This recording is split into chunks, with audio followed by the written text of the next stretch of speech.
Officer Daniel Mercer Sir, pulled his patrol are you all car right? to the curb on I'm Fifth fine, Avenue. just waiting. Windshield Waiting for wipers what? cutting through the downpouring You okay snow, out here in this tire rain? arcs. I'll be all right. It Thanks for was stopping. 2:47 in the morning. Stay safe. There's a In shelter the streets nearby. of downtown Columbus, Tell me about the girl in the photo. Ohio She's were my empty, granddaughter. all She's except missing. for one figure When was the huddled last time you beneath saw her? the narrow overhang of a closed pharmacy. Daniel had been on the force for 11 years. He knew every corner of this city, every shortcut, every shadow. And he knew a homeless man when he saw one. The figure was wrapped in a soaked gray blanket.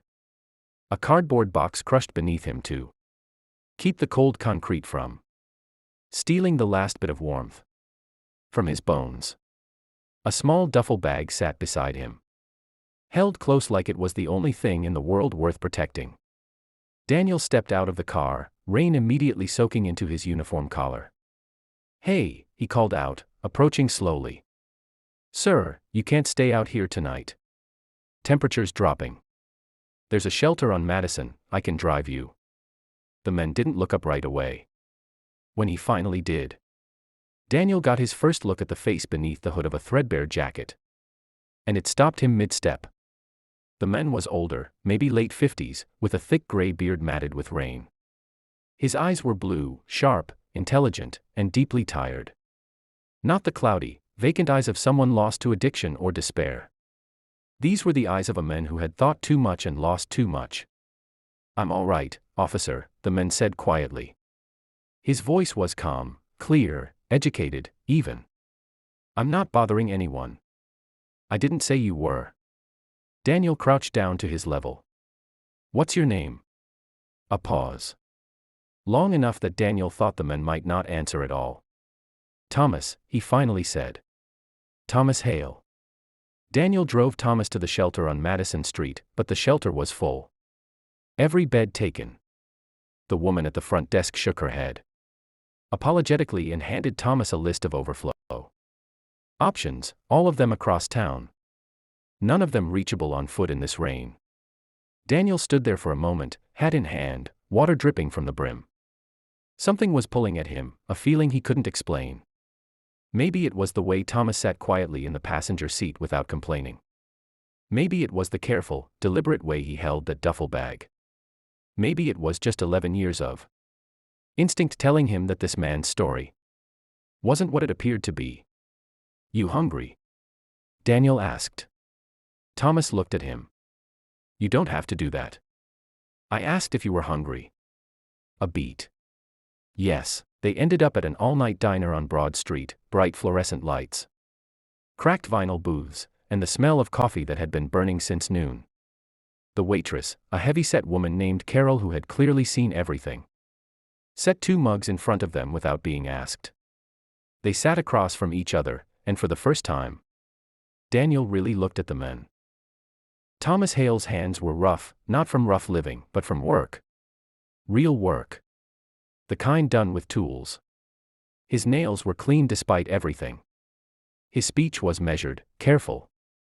And that duffel bag. He'd set it down on the seat beside him and placed one hand over it like a father protecting a sleeping child. "What's in the bag, Thomas?" Daniel asked, not as a cop, but as a man curious about another man's story. Thomas looked down at it. Something moved across his face, grief, pride, love, all at once. "My daughter," he said. Daniel felt the air shift. Thomas unzipped the bag slowly and pulled out a framed photograph, setting it gently on the table between them. It showed a little girl, maybe 8 years old, standing in front of a yellow house, laughing, mid-spin. Her blonde pigtails flying outward like she was trying to take flight. Behind her, a younger version of Thomas stood with his arms wide open, ready to catch her. "Emily," Thomas said. Just the one word. Like it was a whole sentence. "Where is she now?" Daniel asked softly. Thomas was quiet for a long time. He wrapped both hands around his coffee mug and stared into it like it held an answer he'd been searching for. "I don't know," he said. "That's why I'm here. In Columbus." The story came out slowly, piece by piece. The way stories like this always do, not in a flood, but in a steady, careful drip. As if the man had been holding it for so long that releasing it too fast might break something inside him. Thomas Hale had been a structural engineer. 15 years with a firm in Cincinnati, bridges, overpasses, municipal buildings. A good career. A beautiful wife named Sandra. A daughter, Emily, who was the entire center of his universe. Then Sandra got sick. Cancer, swift and brutal, the kind that doesn't negotiate. She was gone in 14 months. Thomas held it together for Emily's sake. He kept working, kept the house, kept the routines. But grief has its own gravity, and slowly, silently, it pulled him under. He began missing work. Then missing mortgage payments. His firm let him go. The house followed. And Emily, 11 years old by then, was taken by Sandra's sister, Karen, who had always blamed Thomas for not being strong enough. For not being enough of anything. Karen moved.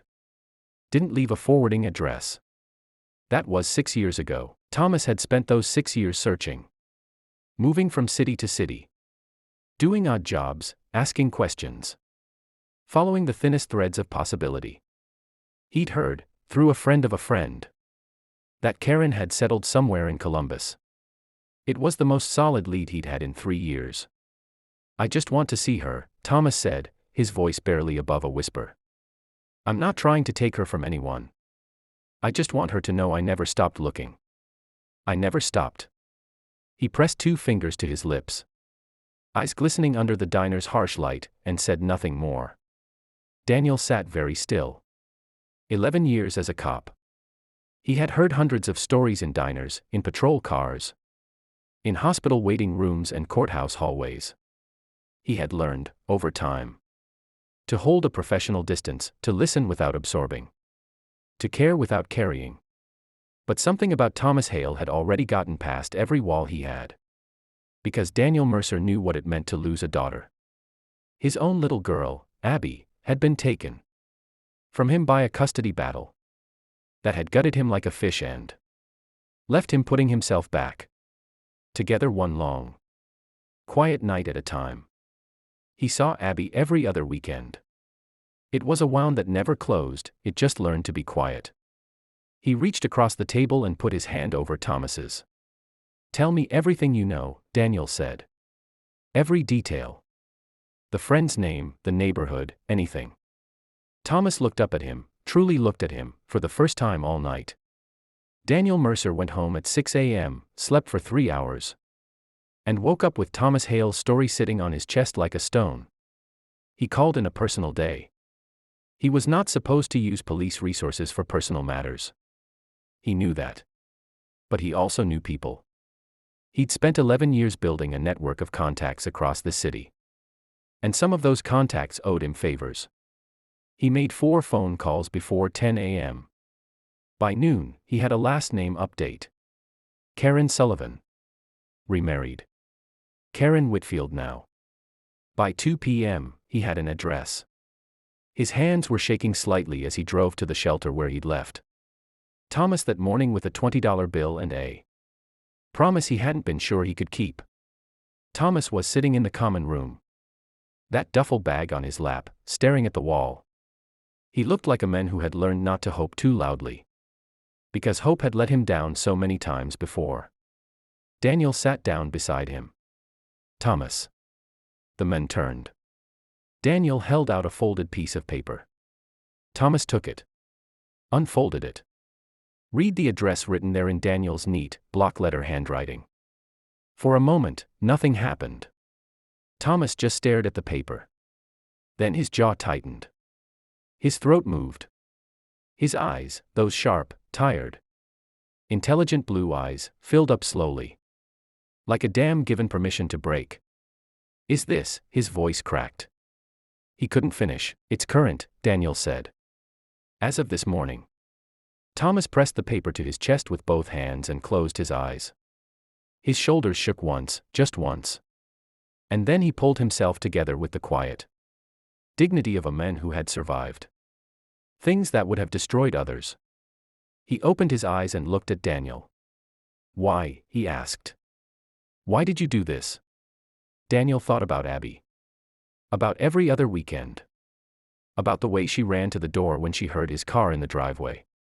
That sound. Those small feet on hardwood. Which was the only sound in the world that made him feel completely whole. Because some things matter more than a shift, he said simply. Daniel drove Thomas to the address himself. It was a quiet street in the Clintonville neighborhood, modest houses. Maple trees, a neighborhood that felt like it exhaled slowly on Sunday mornings. They pulled up in front of a white house with blue shutters and a garden that someone had clearly tended with love. Thomas didn't move for a long moment. I don't know what she looks like now, he said quietly. She was 11. She's 17 now. She'll know you, Daniel said. Thomas got out of the car. He stood on the sidewalk, holding his duffel bag with both hands, not out of habit now. Daniel realized, but because inside it was that photograph. And he wanted to have it with him. Proof. Proof that he had never let go. Not even when everything else had been taken. He walked up the front path. He knocked on the door. Daniel watched from the car, giving him the space a moment like this demanded. The door opened. A woman answered, Karen, presumably, and Daniel saw her body go rigid with shock. Her hand flying to her mouth. Words passed between them. Thomas standing very still. His head slightly bowed. And then, from somewhere inside the house, a voice. A young woman's voice. And then she appeared in the doorway, tall. Blonde, 17 years old. With her mother's cheekbones and her father's sharp blue eyes. She looked at the men on the porch for exactly 3 seconds. And then she was running. She crossed the porch in 2 steps and crashed into Thomas Hale with her whole body. Arms around his neck. Face buried in his shoulder, and Thomas dropped the duffel bag and held his daughter for the first time in 6 years. His arms wrapped completely around her. His face pressed into her hair. His whole body shaking with silent, grateful, devastated relief. Daniel Mercer sat in his patrol car and pressed his fist against his mouth. He didn't consider himself a man who cried easily. But there are some things the human heart simply cannot watch without breaking open. And a father holding his lost daughter on a quiet street in the rain, after 6 years of searching, is one of them. His radio crackled. Dispatch, calling his unit. He reached for it, then stopped. Just one more minute. He gave himself one more minute to sit in the presence of something that reminded him why any of it mattered.